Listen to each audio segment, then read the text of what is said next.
How emergency measures became permanent power.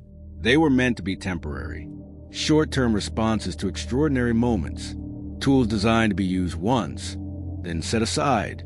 But emergencies have a way of changing what feels normal, and over time, the exception quietly became the rule. To understand why this still matters today, we have to go back to the first moments these measures were introduced. Fear was real, time was scarce, decisions had to be made quickly, with incomplete information and enormous pressure. Emergency actions promised speed, coordination, and control when hesitation could have been disastrous. At first, the results were reassuring. Markets stabilized, panic receded, confidence returned faster than expected. What looked like a system on the edge suddenly felt contained. The measures worked exactly as intended, reinforcing belief that decisive action could overpower uncertainty. But success carries its own influence. Once a tool proves effective in crisis, it becomes harder to let go of it afterward. The memory of chaos lingers longer than the discomfort control. And so, measures introduced as temporary safeguards remain in place, justified not by current danger, but by the fear of its return. Institutions adapted around this new reality. Decisions were shaped with emergency powers in mind. Expectations shifted. Markets learned to factor these tools into their behavior, assuming support would reappear whenever stress emerged. What began as response became infrastructure. The reveal was subtle. Authority expanded not through a single decision, but through repetition. Each crisis renewed the mandate. Each renewal made the measure feel less extraordinary. Over time, the line between emergency action and normal governance blurred. This was the beginning of a deeper transformation. Power designed to be reactive became proactive. Tools meant to stabilize outcomes began shaping them. The system was no longer just protected in emergencies. It was guided continuously. The early tension formed here. Temporary solutions were becoming permanent features. And permanence carries consequences far beyond the moment that justified it. Because when emergency measures never fully retreat, they stop responding to crises. They start redefining normal. As emergency measures settled into permanence, behavior across the system adjusted accordingly. What was once extraordinary became expected. Interventions were no longer surprises. They were variables, anticipated, modeled, and quietly relied upon. Institutions recalibrated their strategies. Risk assessments began to assume the presence of these powers in moments of stress. Decisions that once required internal resilience now factored in external support. The boundary between private responsibility and public authority softened. Markets absorbed the signal quickly. Volatility was interpreted through the lens of potential response. Sharp moves invited speculation, not about fundamentals, but about timing. Would support arrive now or later? This expectation altered reactions long before any action was taken. The reveal deepened as accountability shifted. When outcomes were influenced by permanent emergency tools, responsibility became diffuse. Success was shared. Failure was ambiguous. It became harder to distinguish between market discipline and managed result. The system still functioned, but its feedback loop was changing. This created a subtle dependency. Emergency powers, once a safety net, became part of the operating environment. Their continued presence discouraged full adjustment during calm periods. Why make painful corrections now when powerful tools stood ready to soften impact later? The early conflict sharpened here. Authority expanded not through intent, but through convenience. Each time intervention prevented discomfort, it reinforced reliance. Each reliance made withdrawal more difficult. The system grew stable, but increasingly shaped from above. What had begun as protection was becoming influence. And influence, when normalized, reshapes incentives far more quietly than force.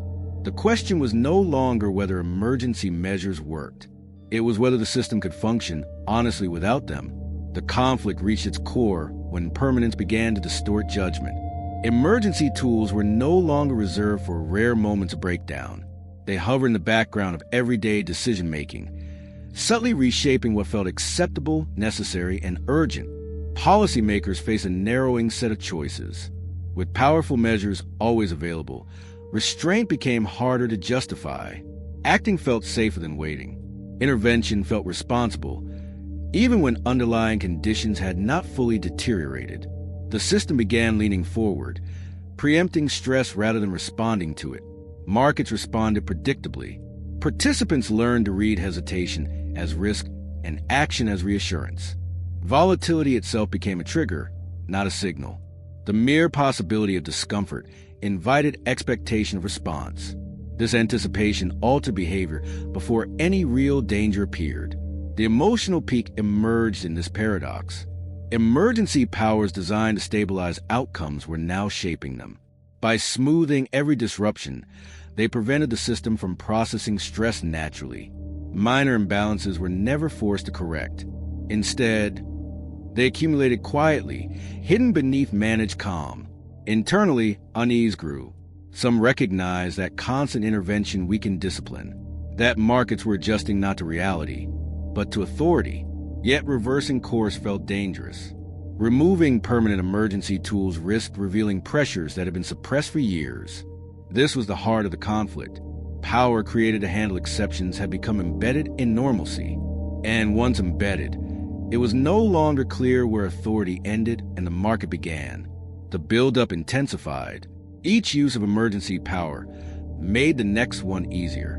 Each moment of calm reinforced the belief that control was working.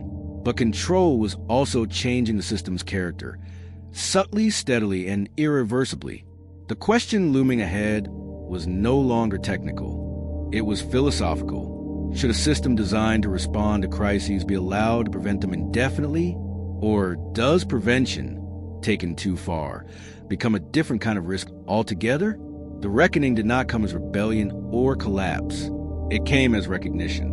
A growing awareness that emergency power, once normalized, was no longer neutral. It had become a shaping force, influencing outcomes before stress could speak for itself. The climax emerged when decision-makers confronted a difficult truth. Constant intervention had preserved calm, but it had also blurred responsibility. Markets no longer reflected only collective judgment. They reflected expectation of authority. Stability was real, but it was curated. The resolution required restraint rather than action. Emergency measures were not eliminated, but redefined. Their use became narrower, more conditional, more deliberate. Silence replaced immediacy. Waiting became a policy choice again. The system was allowed to feel discomfort without immediate correction. This shift was not dramatic. It was uncomfortable. Volatility returned in small doses. Corrections became visible. But with visibility came information. The system began relearning how to process stress internally without constant guidance. What endured was a rebalanced understanding of power. Emergency tools were essential, but only when truly exceptional. When used continuously, they stopped being safeguards and became architecture. And architecture, once built, determines how everything else must move. The lesson was clear. Power justified by crisis must retreat when the crisis passes. Otherwise, it reshapes normality in ways no emergency ever intended. Because when emergency measures become permanent power, stability stops being a condition. It becomes a direction. Subscribe to join the journey.